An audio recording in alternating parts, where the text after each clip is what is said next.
원미동 시인 양귀자. 남들은 나를 7살짜리로서 부족함이 없는 그저 그만한 계집아이 정도로 여기고 있는 게 틀림없지만 나는 결코 그저 그만한 어린아이는 아니다. 세상 돌아가는 이치를 다 알고 있다 라고 말하는 게 건방지다면 하다못해 집안 돌아가는 사정이나 동네 사람들의 속마음까지도 두루 알아맞힐 수 있는 눈치만큼은 환하니까. 그도 그럴 것이 사실을 말하자면 내 나이는 8살이거나 9살 둘 중 하나이다. 낳아놓으니까 어찌나 부실한지 살아날 것 같지 않아 차일피일 출생 신고를 미루다 보니 그렇게 된 것이라 하는데 그나마 7살짜리로 호적에 올려놓은 것만도 다행인 셈이었다. 살아나기를 원하지 않았을 엄마 마음쯤은 나도 이미 알고 있는 터였다. 아버지는 좀 덜하지만 엄마는 나만 보면 늘상 으르렁거렸다. 꿈도 꾸지 않았던 자식이었지만 행여해서 낳아봤더니 원수 같은 또 딸이더라는 원성은 요사이도 노상 투구하는 입버릇이니까 서운할 것도 없었다. 그것은 뭐 내가 일찌감치 철이 들어서가 아니라 우리 집 사정이 워낙 그러했다. 내가 태어나던 해에 벌써 20이 넘어 처녀티가 꽉 뺀 큰언니에서 중학교 졸업반이던 막내 언니까지 딸이 무려 넷이었다. 43세 임신인지도 모르고 너댓 딸 배를 키우다가 엄마는 여기저기 용하다는 점쟁이들한테 다녀보고는 마침내 낳을 결심을 했었다는 것이다. 모든 점쟁이들이 만장일치로 아들이라고 주장해서였다.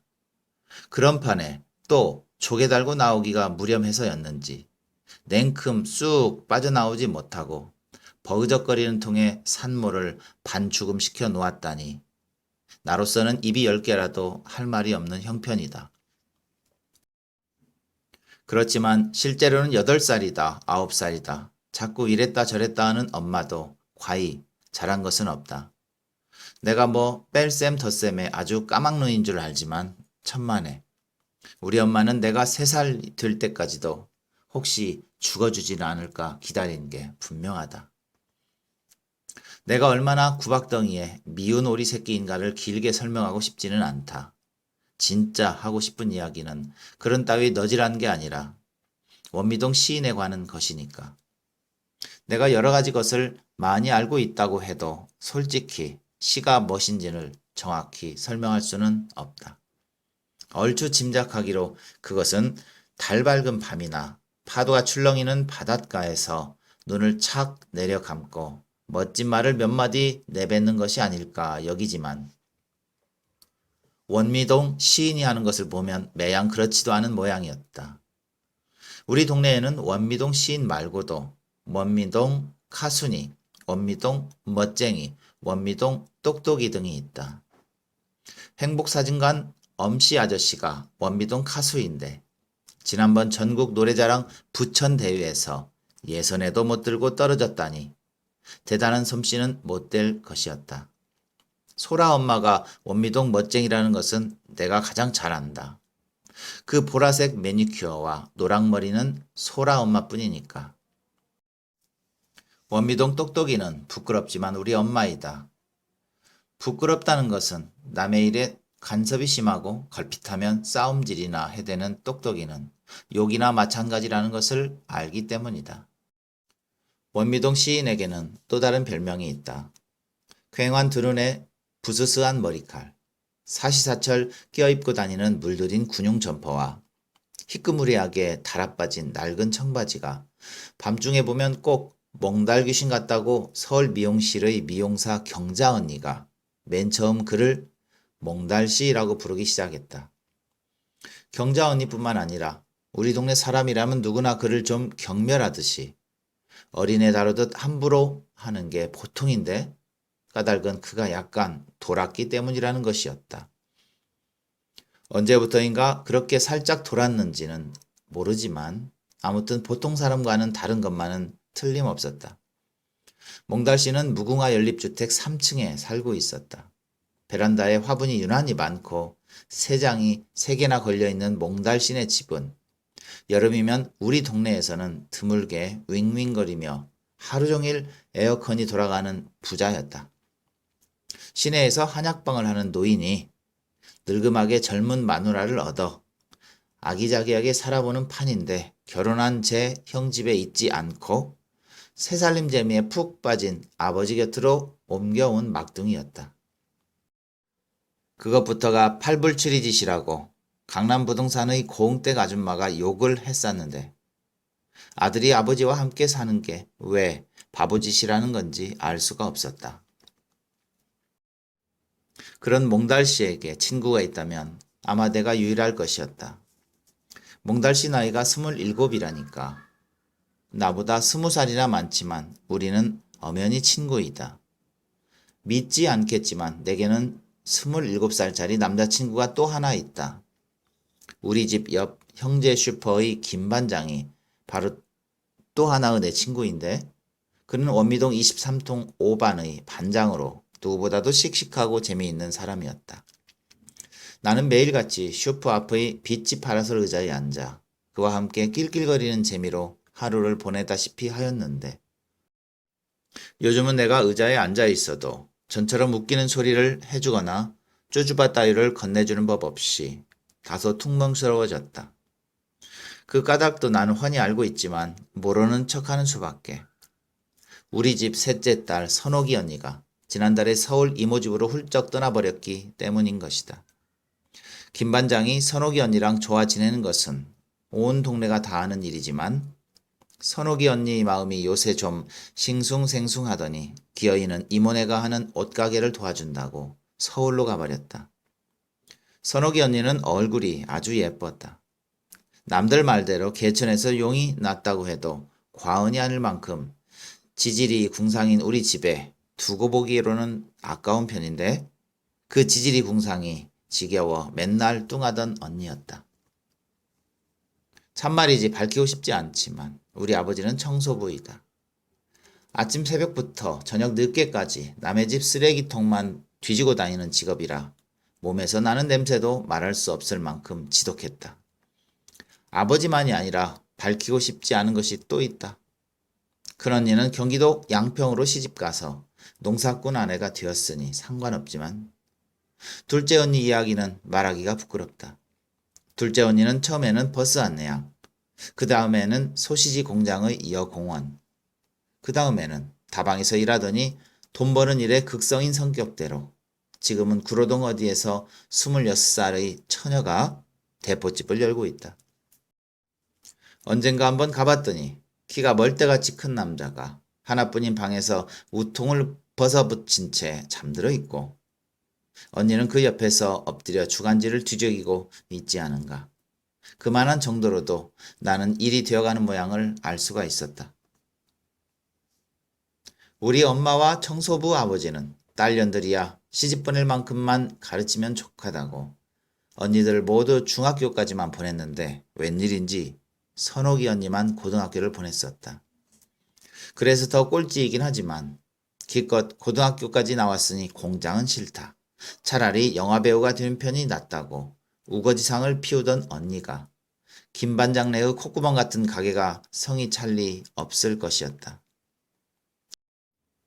이제 겨우 7살짜리가 사실은 그보다야 많지만 왜 나이 많은 떡거머리 총각들하고만 어울리는지 이상하겠지만 그것은 결코 내 책임이 아니었다. 단짝인 소라를 비롯하여 몇 명의 친구들이 작년과 올해에 걸쳐 모두 국민학교에 입학해버렸고 좀 어려도 아쉬운대로 놀아볼 만한 아이들까지 깡그리 유치원에 다니기 때문에 아침밥 먹고 나오면 원미동 거리에는 이제 2살짜리 코올리개들밖에 남지 않은 것이다. 설령 오후가 되어도 사정은 마찬가지였다. 끼리끼리만 통하는 아이들이 좀처럼 놀이에 끼워주지 않기 때문에 나는 그만 홀로 뚝 떨어져 나와 외계인처럼 어성버성한 아이가 되어버렸다. 우리 동네에는 값이 싼 유치원도 많고 피아노 교습소도 2군데나 있지만 엄마는 꿈쩍도 하지 않는다. 단칸방에 살아도 모두들 유치원에 보내느라고 아침마다 법석인데 나는 이날 이때껏 유희 한번 제대로 배워보지 못한 것이다. 아버지가 남의 집 쓰레기통에서 주워온 그림책이나 고장난 장난감이야 지천으로 널렸지만 이제는 그런 것들에도 흥미도 없으니 아무래도 나는 어른이 다 된 모양이었다. 몽달 씨와 친구가 된 것은 올봄 바로 외계인 같은 시절이었다. 형제 슈퍼 앞에서 어슬렁거리며 김반장이 언제나 말동무가 되어주려나 눈치만 보고 있는데 바로 내 뒤에 똑같은 자세로 김반장 눈치를 보는 몽달 씨가 있었다. 염색한 작업복 주머니에서 꼬깃꼬깃한 종이를 펼쳐들고 주춤주춤 내 옆의 빈자리에 앉은 그가 경우가 하고 내 이름을 불렀을 때 정말이지 나는 기절할 정도로 놀랐다. 좀 바보이고 약간 돌았다고 생각했으므로 언젠가는 그가 보는 앞에서도 헤이 몽달 귀신 하고 놀려댄 적도 있었던 나였다. 놀라서 입을 쩍 벌리고 있는 내게 그가 다음에 건넨 말은 더욱 기가 찼다. 너는 나더러 개새끼, 개새끼라고만 그러는구나. 나는 눈을 동그랗게 떴다. 몽달 귀신이라고 부른 적은 있지만 결코 참말이지 하늘에 맹세코 그를 개새끼라고 부른 적은 없었다. 그래서 나는 나도 모르게 고개를 마구 저어댔다. 그런 나를 보는지 마는지 그는 계속해서 말했다. 너는 나더러 개새끼, 개새끼라고만 그러는구나. 지금 생각해도 참 어이가 없는 노릇이지만 세상에 그게 바로 시라는 것이었다. 김 반장이 몽달 씨에게 시를 쓴다 하니 멋있는 시를 한 수 지어보라고 했다는 것이다. 그 청을 받고 몽달 씨가 밤새 끙끙거리며 시를 쓰려 했으나 도무지 마음먹은 대로 되지 않아 어느 유명한 시인의 시를 베껴왔는데 그 구절이 바로 그 시의 마지막이라고 했다. 애끼 이 사람아, 내가 언제 자네들어 개새끼 개새끼 그랬는가? 김 반장은 을에 그럴 줄 알았다는 듯 몽달 씨 어깨를 툭 치며 빈정대고 말았지만 나의 놀라움은 쉽게 가시지 않았다. 기억을 못해서 그렇지 그를 향해 개새끼라고 욕을 한 적이 꼭 있었던 것 같지만 생각될 지경이었다. 김 반장이야 뭐라건 말건 몽달 씨는 그날 이후 며칠간은 개새끼 씨를 외우고 다녔고 나는 김 반장 외에 몽달 씨까지도 내 친구로 해야겠다고 속으로 결심해 두었다. 시인하고 친구가 된다는 것은 구멍가게 주인과 친구 되는 것보다는 훨씬 근사했으니까. 그러긴 했으나 약간 돈 사내와 오랜 시간을 어울려 다닐 만큼 나는 간이 크지 못했다. 게다가 김 반장은 마음이 내키면 언제라도 알사탕이나 쭈쭈바를 내놓을 수 있지만 몽달 씨는 그런 면으로는 영 젬병이었다. 그는 오로지 시에 대해서 말하고 시를 생각하고 시를 함께 외우자는 요구밖에는 몰랐다. 그에게는 시가 전부였다. 바람이 불면 풀잎에 바람 스치는 소리 때문에 가슴이 아프고 수녀가 지나가면 문득 17개의 또 21개의 단추들이 그녀를 가두었다. 라고 부르짖었다. 그는 하루 종일이라도 유명한 시인들의 시를 외울 수 있었다. 그것만이 아니었다. 외운 19절만 가지고 몇 시간이라도 대화를 할 수 있다고 그가 말하였다. 그게 바로 시적 대화라고 가르쳐주기도 하였다. 그러기 위해서 그는 밤새도록 시를 읽는다고 하였다. 몽달 씨는 밤이 되면 엎드려 시를 외우고 다음 날이면 그 시로서 말하는 사람이었다. 시를 빼고 나면 나와 마찬가지로 몽달 씨도 심심한 사람이었다. 낮 동안에는 꼼짝없이 젊은 새어머니와 한 집에서 지내야 하기 때문에 끊임없이 동네를 빙빙 돌면서 시간을 때워 나갔다. 내가 김 반장과 마주 앉아 별로 새로울 것도 없는 이야기를 하다 보면 어느샌가 슬쩍 다가와 약간 구부정한 허리로 의자에 주저앉곤 하는 몽달 씨는 나보다 훨씬 강렬하게 김 반장의 친구가 되었으면 하는 소망을 품고 있는 것처럼 보였다. 우리들은 제법 뜨거운 한낮 동안 각기 편한 자세로 앉아 신문을 읽거나 졸거나 하는 무료한 시간을 보내다가 막걸리 손님이라도 들이닥치면 몽달씨와 나는 재빨리 의자를 비워주곤 김반장이 바삐 설치는 모양을 우두커니 바라보곤 하였다. 김반장은 몽달씨가 어쩌고 하며 이야기를 꺼내기라도 할라치면 대번에 딴소리를 해서 입막음을 하기 때문에 몽달씨도 김반장 앞에서는 도통 시에 대한 말을 입에 올리지 않았다. 대신에 내가 원미동 시인의 시적 대화를 끊임없이 듣는 형편이었다. 그때까지만 해도 몽달씨보다는 김반장과 함께 있는 것이 더 좋았었다.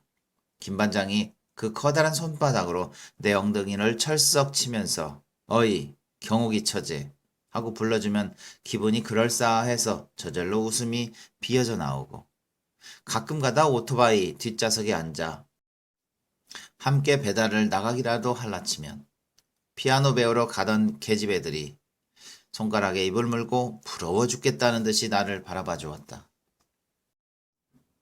김반장이 말 많은 원미동 여자들 누구하고도 사이좋게 지내면서 야채에다 생선까지 떼어다 수월찮게 재미를 보는 것을 잘 아는 고흥댁 아주머니도 선옥이가 인물만 좀 훤할 뿐이지 그 집안 꼬라지를 봐서 김반장이면 횡재한 거야 라면서 은근히 선옥이 언니를 비아냥거렸다.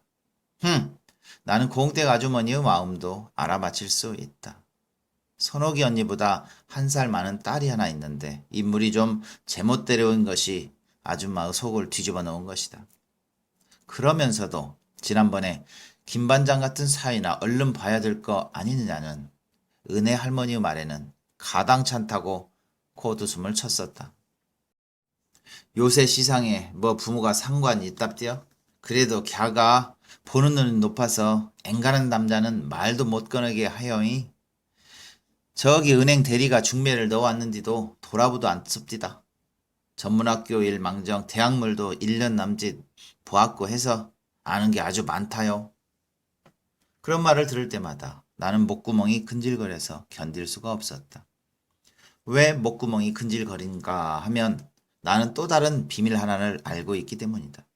이것은 정말 특급 비밀인데 만약에 그 사실을 고흥댁 아주머니가 알았다가는 어떻게 수습이 될런지 내가 도무지 걱정인 판이다.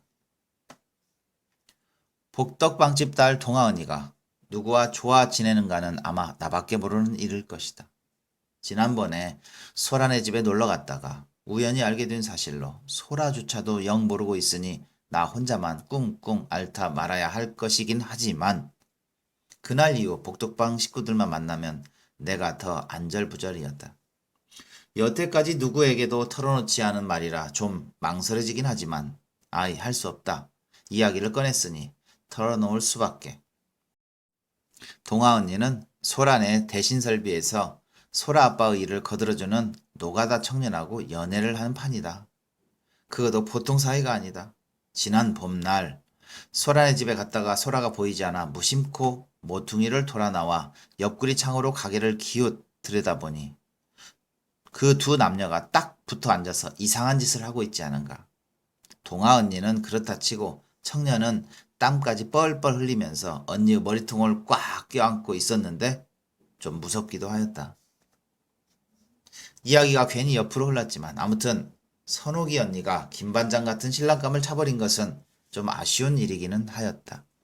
김반장이 아직도 미련을 버리지 못하고 있는 터이라 나만 보면 지금도 언니가 왔는가를 묻기에 여념이 없었다. 허나 선옥이 언니는 처음 떠날 때도 그랬지만 요사이 한 번씩 집에 들를 적에도 형제 슈퍼 쪽은 쳐다보지 않는다. 어떨 때는 어휴 저 거지 발사기 같은 자식 이라고 욕도 막 내뱉는데 어떻게 알았는지 이문의 옷가게로 심심하면 전화질이라고 이를 갈았다. 가만히 눈치를 보아하니 선옥이 언니도 요새 새 남자가 생긴 것 같고 전과 달리 아무 데서나 속옷을 훌렁훌렁 벗어 던지며 옷을 갈아입는데 그 속옷이 요사무사하게 생겨서 내 눈을 달뜨게 하곤 했다. 좀 만져라도 볼라치면 언니는 내 손을 탁 때려버렸다. 어때 이쁘지? 경홍이던 이런 거 처음 보지? 이거 모두 선물 받은 거다. 끈으로 아슬아슬하게 꿰매놓은 저런 팬티 따위를 선물하는 지도 우습지만 그것을 자랑하는 언니는 더욱 밉상이어서 그럴 때면 속도 모르는 김반장이 불쌍해지기도 하였다.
몽달씨가 있음으로 인하여 김반장의 주가도 도리에 올라가는 점도 있었다. 나야 어린애니까 형제 슈퍼의 비치 파라솔 아래서 어슬렁거려도 흉볼 사람은 없지만 동갑나기인 몽달씨가 하는 일도 없이 가게 근처를 빙빙 돌면서 어떨 때는 나와 간이 쭈쭈 하나 쭉쭉 빨고 있으면 오가는 동네 어른들마다 혀를 끌끌 찼다. 대학 다닐 때까진 저러지 않았대요. 저도 잘은 모르지만 학교에서 잘렸대나 봐요.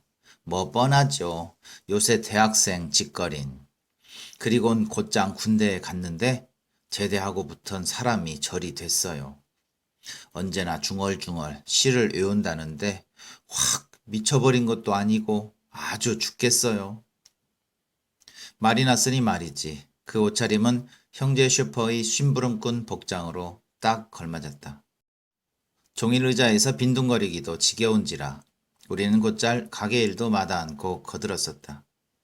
우리 둘이서 기껏 머리를 짜내어 하는 일이란 게 고무호스로 가게 앞에 물을 뿌려주는 정도였다. 포장이 덜 된 가게 앞길의 먼지 제거를 위해서나 여름 땡볕을 좀 무디게 하는 방법으로는 그 이상도 없어서 김반장도 우리의 일을 기꺼이 바라봐주곤 일이 끝나면 기분이라는 듯 요구르트 한 개씩을 던져주기도 하였다. 그러나 차츰차츰 몽달씨 몫의 일이 하나둘 늘어갔는데 가게 앞 청소나 빈 박스를 지하실 창고에 쟁이는 일 혹은 막걸리 손님 심부름 따위가 그것으로 몽달씨가 거드는 일이 많으면 많을수록 김반장은 더욱 의젓해지고 몽달씨는 자꾸 초라하게 비추어지는 게 나에겐 참으로 이상한 일이었다. 김반장도 그걸 모르지는 않았을 것이다. 그래서 언젠가는 아주 정색을 하고서 몽달씨 어깨를 꽉 껴안더니 이렇게 말하기도 하였다. 자네 같은 시인에게 이런 일만 시키려니 미안하이. 자네는 확실히 시인은 시인이야. 언제 바쁘지 않을 때는 정말이지 자네 시를 찬찬히 읽어봄세. 이래봬도 학교 다닐 때 위문 편지는 내가 도맡아 써주곤 했던 실력이니까. 그러면 몽달씨는 더욱 신이 나서 생선 잘라주는 통나무 도마까지 깔끔히 씻어내고 널브러져 있는 채소들을 다듬고 하면서 분주히 설치는 것이다. 하지만 이제껏 몽달씨의 시노트를 읽어본 적이 없는 김반장이었다.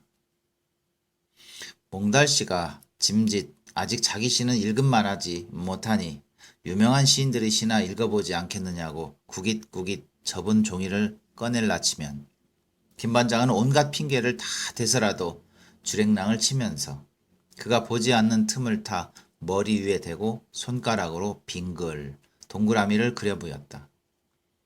그것도 모르고 몽달씨는 언제라도 김반장에게 들려줄 수 있도록 꼬깃꼬깃한 종이 쪽지들을 호주머니마다 가득 넣어가지고 다녔다. 그때쯤엔 나도 몽달씨의 시적 대화에는 질려 있어서 덩달아 자리를 피했고 김반장을 따라 머리 위에 손가락으로 동그라미를 그려댔다.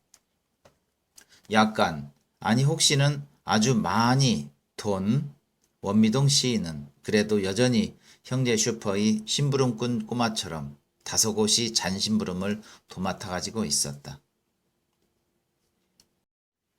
분명히 말하지만 보름 전쯤 그 사건이 일어날 때까지만 해도 나는 김반장이 내 셋째 형부가 되어주길 은근히 바라고 있었다. 농사짓는 큰형부는 워낙이 나이가 많아 늙은 아버지 같아서 싫었고 둘째 언니야 아직 공식적으로는 처녀니까 별 볼 일 없는 데다 형부다운 형부는 선옥이 언니가 결혼해야 생길 터이니 기왕이면 김반장 같은 남자가 형부가 되길 바란 것이었다.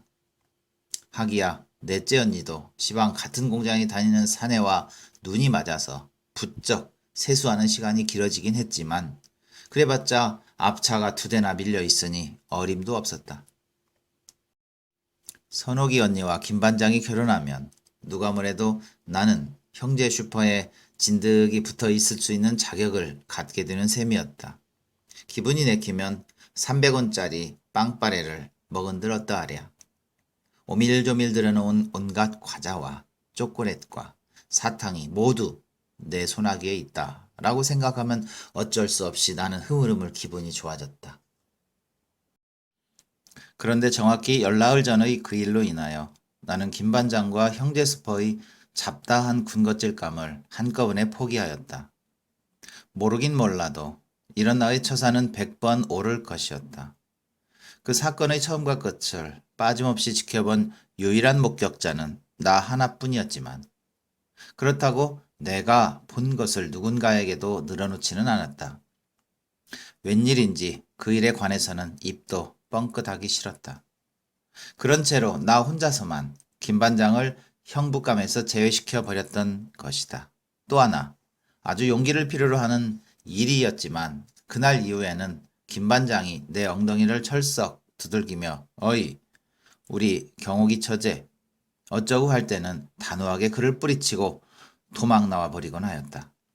물론 그가 내미는 쭈쭈바도 받아먹지 않았다. 그 사건은 초여름밤 10시가 넘어서 일어났다. 그날은 낮부터 티격태격 해대던 엄마와 아버지와의 말싸움이 저녁에 이르러서는 본격적으로 시작되었었다. 넷째 언니는 야간 조업이 있다고 늘상 12시가 다 되어야 돌아오는 처지라 만만한 나만 엄마의 분풀이 대상이 되어서 낮부터 적잖이 욕설도 들어먹었던 차였다. 싸우는 이유도 뭐 그리 대단한 게 아니었다. 아버지가 쓰레기 속에서 주워온 18금 먹거리를 맥주 4병으로 맞바꾸어 간단히 목을 축이고 돌아왔노라는 말을 내뱉은 뒤부터 엄마의 잔소리가 시작된 게 원인이었다. 새삼 길게 이야기할 것도 없고 요지는 맥주 4병으로 홀랑 마셔버리느니 지 옆에 내 목에 걸어주면 무슨 동티가 날까봐 그랬느냐는 아우성이었다. 엄마가 지금 손가락에 끼고 있는 약간 색이 변한 18금 반지도 아버지가 주워온 것인데 짜장 목걸이까지 세트로 갖출 뻔한 것을 놓쳐서 엄마는 단단히 약이 올랐다. 그러던 말싸움이 저녁에 가서는 기어이 험악한 욕설과 아버지의 손찌검으로 이어지길래 나는 언제나처럼 슬그머니 집을 빠져나와 비어있는 형제 슈퍼의 노천 의자에 앉아 있었다. 가끔씩 있는 일로서 멀지 않아 아버지는 엄마를 KO로 때려눕힌 뒤 코를 골며 잠들어 버릴 것이었다. 그 다음엔 눈물 콧물 다 짜낸 엄마가 발을 질질 끌며 거리로 나와 경우가를 목청껏 부를 판이었다. 그때나 되어 못 이기는 척 들어가 잠자리에 누워버리면 내일 아침의 새날이 올 것이 분명하였다. 집에서 나온 것이 9시쯤. 그래서 김반장도 가게방에 놓은 흑백 텔레비전으로 저녁 뉴스를 시청하느라고 내가 나온 것도 모르고 있었다. 장가들면 색시가 컬러 텔레비전을 해올 것이므로 굳이 바꿀 필요 없다고 고물 텔레비전으로 견디어내는 김반장의 등허리를 홀깃 쳐다보며 나는 신발까지 벗고 의자 위에 냉큼 올라앉았다. 잠이 오면 탁장에 엎드려 한숨 졸고 있어볼 생각으로 나는 가물가물 감기는 눈을 비비며 이리저리 몸을 뒤척이고 있었다. 거리는 그날따라 유난히 한산했고 짐을 보나 사진관도 일찌감치 아크릴 간판에 불을 꺼둔 채였다. 우리 정육점은 휴일인지 셔터까지 내려져 있었다. 그 옆의 서울 미용실은 경자 언니가 출퇴근을 하기 때문에 9시만 되면 어김없이 불을 꺼버린 채였다. 형제 슈퍼에서 공단 쪽으로 난 길은 공터가 드문드문 박혀 있어서 원래 칠흑같이 어두웠다. 한 블록쯤 가야 세탁소가 내비치는 불빛이 쬐끔 새어나올 뿐이고 포장도 안 된 울퉁불퉁한 소방도로 옆으로는 자갈이며 벽돌 따위가 쌓여 있었다. 바로 그때 공단 쪽으로 가는 어두운 길에서 뭔가 비명소리도 같고 욕지기를 잡는 안간힘 같기도 한 소리가 들려왔다. 아니, 그때 나는 비몽사몽 졸음 속에서 헤매고 있었기 때문에 정확하게 어떤 소리를 들은 것은 아니었다. 이제 생각하면 그 순간에는 분명 잠에 흠뻑 취해 있었음이 분명했다. 그럼에도 불구하고 그 소리를 들었던 것처럼 생각된 것은 꿈속에까지 쫓아와 악다운 일을 벌이고 있는 엄마와 아버지의 모습을 보고 있었던 탓인지도 몰랐다. 하여간 허공을 가르는 비명소리가 꿈속이었거나 생시였거나 간에 들려왔던 것은 사실이었다. 움찔 놀라며 눈을 떴을 때는 이미 누군가가 어둠을 뚫고 뛰쳐나와 필사적으로 가게를 향해 덮쳐오는 중이었다. 그리고 그 뒤엔 덫에서 튀쳐나온 노루새끼를 붙잡으려 온 것이 확실한 젊은 사내 둘이 가쁜 숨을 몰아쉬며 쫓아오고 있었다. 공교롭게도 나는 불빛에서 약간 비켜난 쪽 의자에 앉아 있었기 때문에 그들의 눈에 띄지 않았다. 더욱 공교로웠던 것은 마침 가게 주변에는 아무도 없었다는 사실이었다. 때에 따라서는 빛이 파라솔 밑의 이 의자로는 턱도 없이 모자랄 만큼의 사람들이 왁자하게 모여 막걸리 타령을 벌이는 경우가 종종 있었다. 대개는 일을 끝내고 돌아가는 공사장의 인부들이었다. 그 사람들이 아니더라도 동네 사람 몇몇이 자주 이 의자에 앉아 밤바람을 쐬기도 했는데 그날은 아무도 없었다.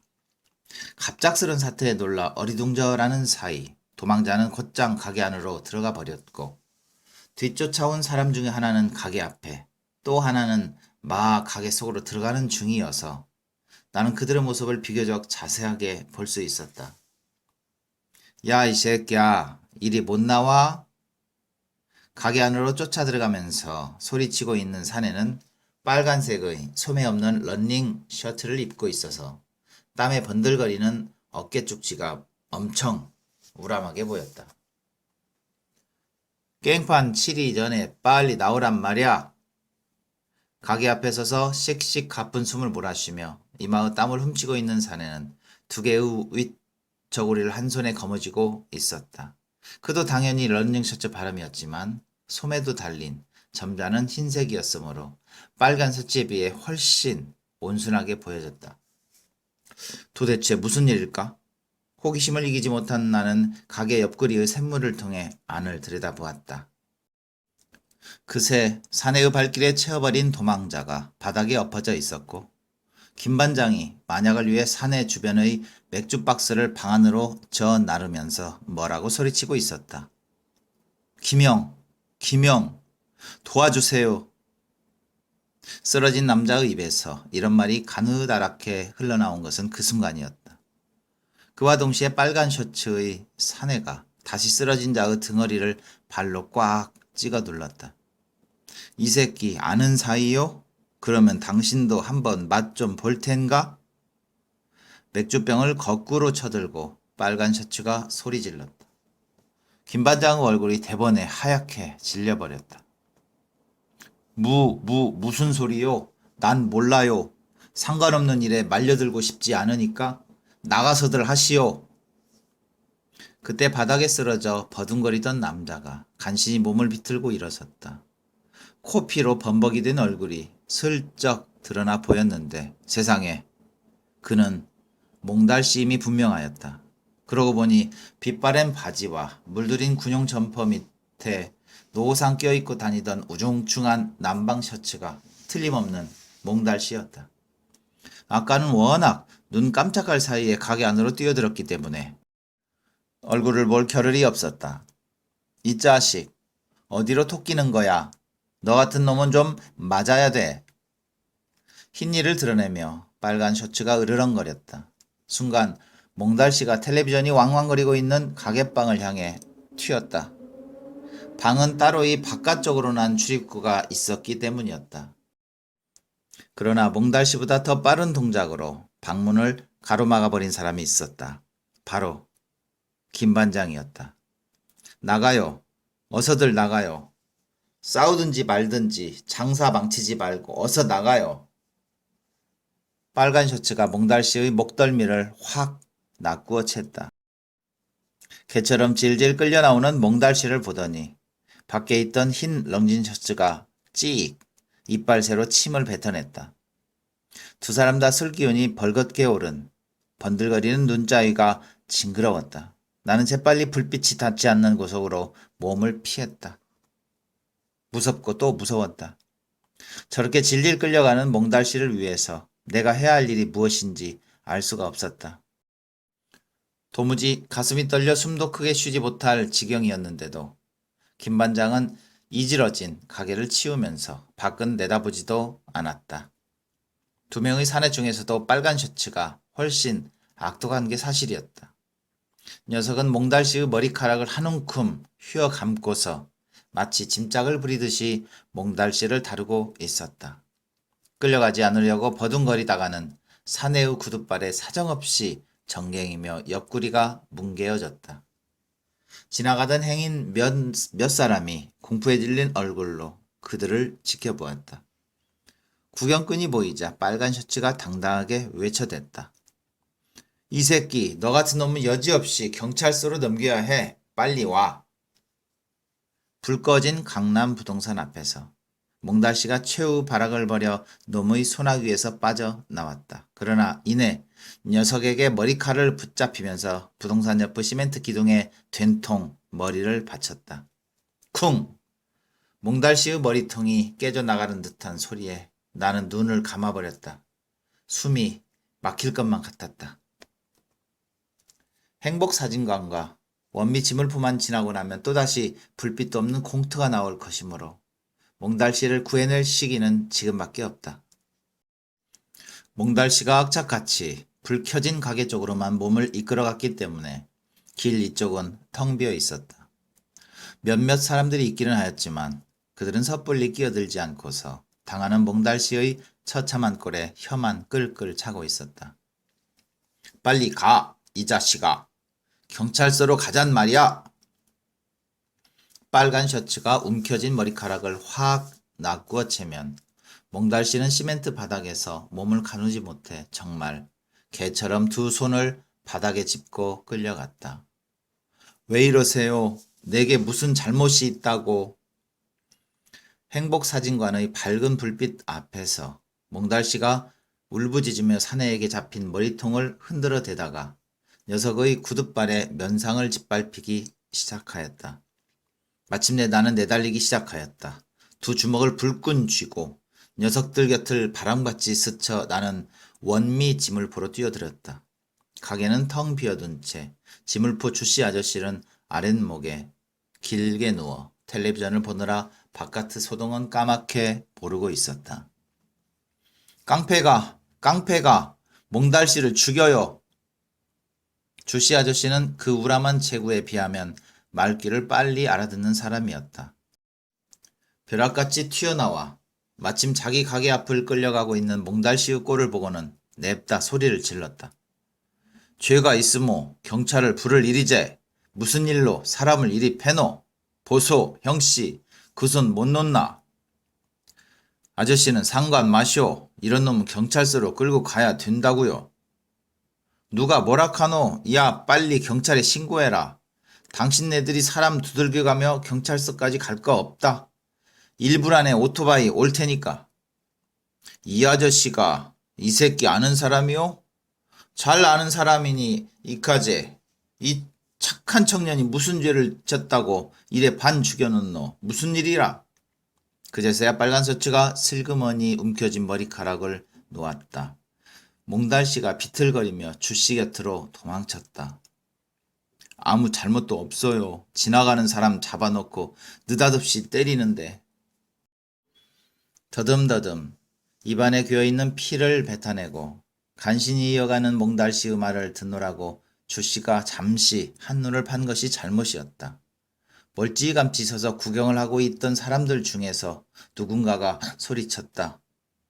저 봐요. 저 사람들 도망쳐요. 정말 눈 깜짝할 사이였다. 벌써 공단 쪽 길로 튕겨가는 모양으로 발자국 소리만 어지럽고 녀석들은 어둠 속에 파묻혀버린 뒤였다. 빨리 가서 잡아야지. 저런 놈들 그냥 두면 안 돼요. 언제 왔는지 김반장이 발을 구르며 흥분하고 있었다. 금방이라도 잡으러 갈 듯 몸을 솟구치는 꼴이 가관이었다. 소용없어. 저놈들이 어떤 놈이라고. 세상에 경찰서로 가자고 그리 당당하게 굴더니 도망치는 것 좀 봐.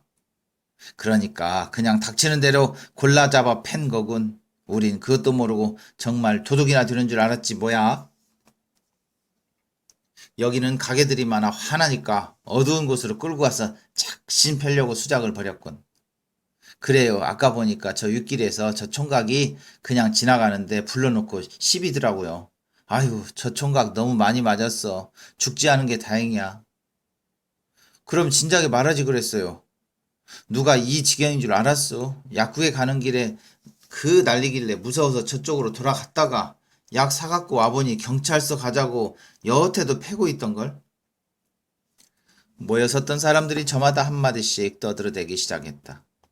조금 아까까지도 텅 비어 있다시피 한 거리였는데 언제 알았는지 이 집 저 집에서 쏟아져 나온 사람들이 웅성거리며 피투성이가 된 몽달씨를 기웃거렸다. 참말이지. 쥐어뜯긴 머리카락하며 길바닥을 쓸고 온 옷고락선이 그리고 피범벅이 된 얼굴까지도 영락없이 몽달 귀신 그대로였다. 무신놈의 세상이 이리 험악하노. 이래 갖고는 사람이라 할 수 있겠나? 주씨가 어이없어 하는데 또 김반장이 냉큼 뛰어들었다. 그러게 말입니다. 하여간 저놈들을 잡아 넘겼어야 하는 건데 좀 어때? 대체 이게 무슨 꼴인가? 어서 집으로 가세. 내가 데려다 줄게. 김반장이 몽달씨를 부축해 일으켰다. 세상에 별도 없지. 그 손을 뿌리치지 못하고 몽달씨는 김반장의 부축을 받으며 집으로 갔다. 몽달씨를 다시 보게 된 것은 그로부터 꼭 열흘이 지난 며칠 전이었다. 그 열흘간을 어떻게 보냈는지는 설명하기도 귀찮을 정도였다. 몽달씨와 더불어 다닐 때는 몰랐지만 막상 그가 없으니 심심해서 미칠 지경이었다. 하루가 꼭 40시간쯤으로 늘어난 느낌이었다. 때때로는 형제 슈퍼의 의자에 앉아 있는 적도 있었지만 이미 김반장과는 서먹한 사이가 되어버려서 그다지 자주 찾지는 않았다. 그날 밤 내가 몰래 가게 안을 훔쳐보고 있는 줄을 모르는 김반장만큼은 예전과 다름없이 굴고 있기는 하였다. 경옥이 처제, 요새는 왜 뜸해? 선옥이 언니 서울서 오거든 직방으로 내게 알리는 거 잊지 마라. 그러면 내가 이것 주지. 김반장이 쳐들어 보이는 것은 을의 요강이었다. 껍질에는 영양갱이라고 쓰여있는 200원짜리 팥떡인데 그것을 죽자사자 먹고 싶어하는 것을 아는 까닭이었다. 그러나 어림도 없지. 선옥이 언니가 오게 되면 김반장의 비겁한 행동을 미주알고주알 일러 바쳐서 행여 남아있을지도 모를 미련까지도 아예 싹둑 끊어버리게 하자는 것이 내 속셈이었다. 어찌된 셈인지 선옥이 언니는 한 달 가까이 집에는 콧배기도 내비치지 않고 있었다.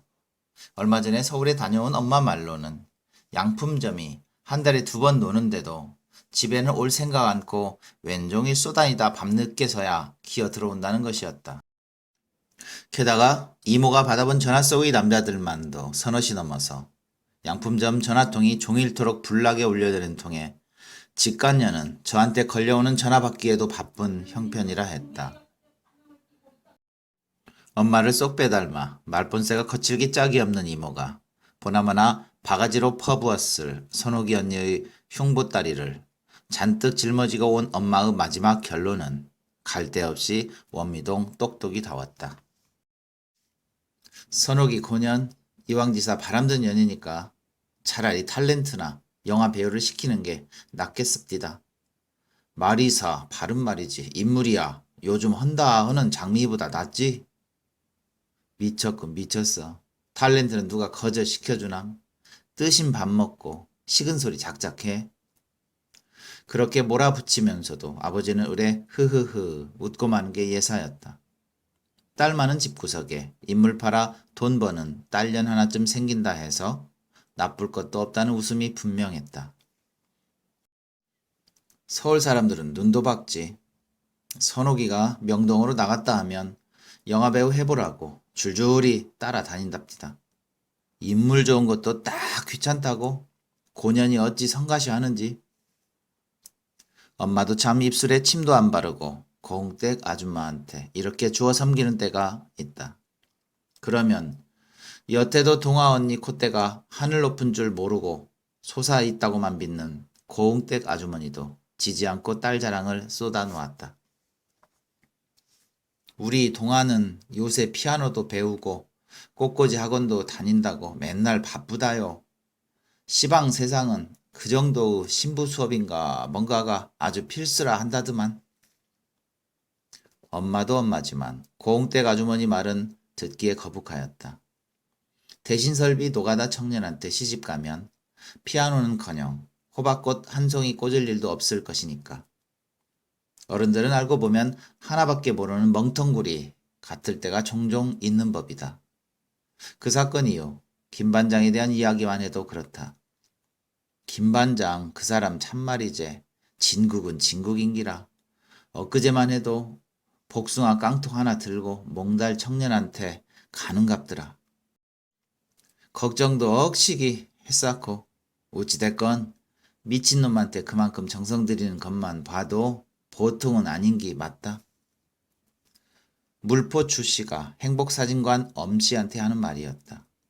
3살 많다 하여 어김없이 형님으로 받드는 엄씨가 고개를 끄덕이며 맞장구 치는 것을 보고 있으면 내 속이 터질 것만 같았다.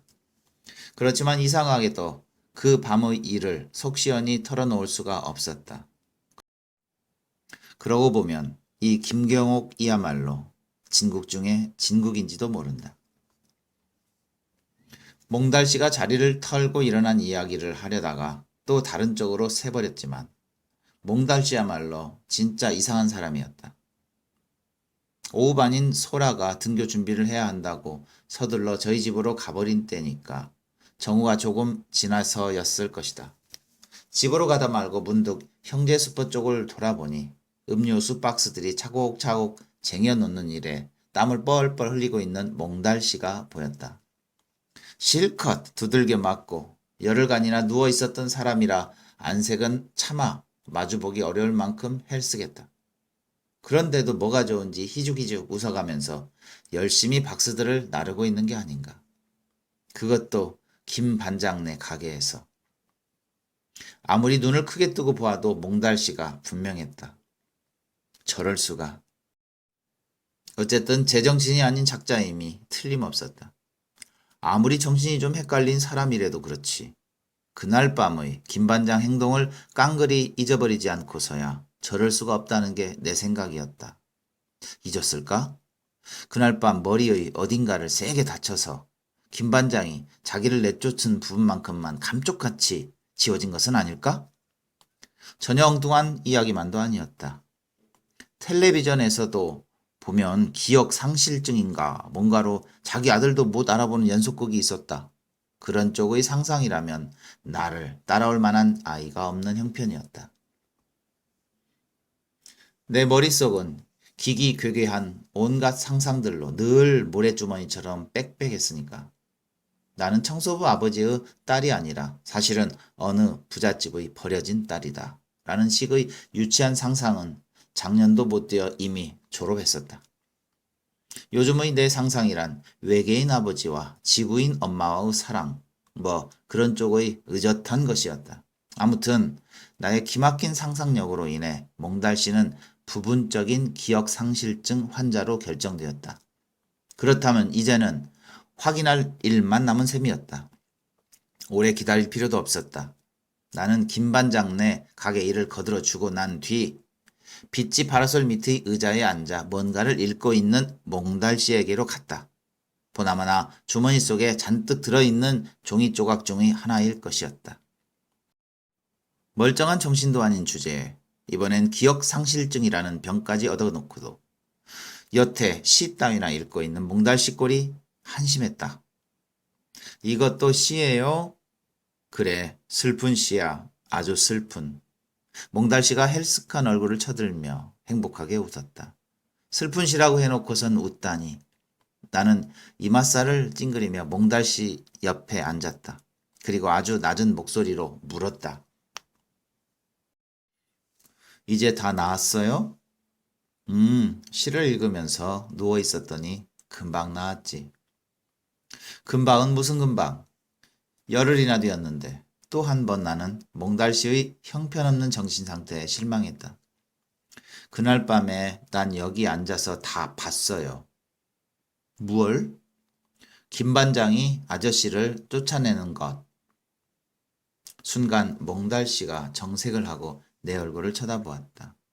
예전의 그 풀려있던 눈동자가 아니었다. 까맣고 반짝이는 눈이었다. 그러나 잠깐이었다. 다시는 내 얼굴을 보지 않을 작정인지 괜스레 팔뚝에 엉겨붙은 상처 딱지를 떼어내려고 애쓰는 척했다. 나는 더욱 바싹 다가앉았다. 김 반장은 나쁜 사람이야. 그렇지요? 몽달씨가 팔뚝을 탁 치면서 아니야 라고 응수했는데도 나는 계속 다그쳤다. 그렇지요? 맞죠? 그래도 몽달씨는 못 들은 척 팔뚝만 문지르고 있었다. 바보같이. 기억 상실도 아니면서. 나는 자꾸만 약이 올라 견딜 수 없는데도 몽달씨는 마냥 딴전만 피우고 있었다. 슬픈 시가 있어. 들어볼래? 치, 누가 그따위 시를 듣고 싶어 할 줄 알고 내가 입술을 삐죽 내밀거나 말거나 몽달씨는 기어이 시를 읊고 있었다. 마른 가지로 자기 몸과 마음에 바람을 들이는 저 은사시나무는 박해받는 순교자 같다. 그러나 다시 보면 저 은사시나무는 박해받고 싶어하는 순교자 같다. 너 글씨 알지? 자, 이것 가져. 나는 다 외웠으니까.